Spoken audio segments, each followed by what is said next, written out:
વિરામ બાદ આપનું સ્વાગત છે। સમગ્ર ગુજરાત રાજ્યમાં હવામાન વિભાગની આગાહી મુજબ વરસાદનું આગમન થઈ ચૂક્યું છે।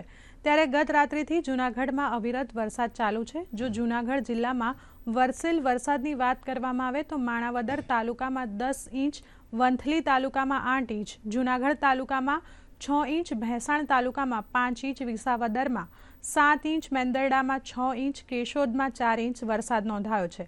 સમગ્ર જૂનાગઢ તાલુકામાં સિઝનનો 30%થી પણ વધુ વરસાદ નોંધાઈ ચૂક્યો છે।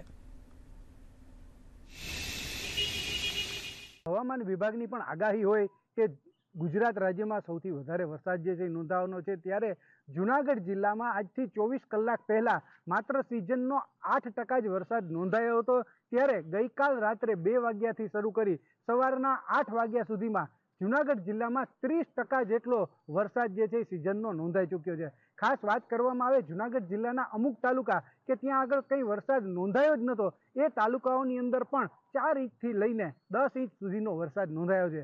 આમ હવામાન વિભાગની આગાહી મુજબ જૂનાગઢ જિલ્લાની અંદર પણ અત્યારે વરસાદી માહોલ જે છે બની ચૂક્યો છે અને ખેડૂતો તેમજ કૃષિની અંદર ખૂબ જ સારી એવી ઉપજ થશે એવી પણ લાગણી ખેડૂતોમાં વર્તાઈ રહી છે। કલ્પેશ પંડ્યા, દૂરદર્શન સમાચાર, જૂનાગઢ।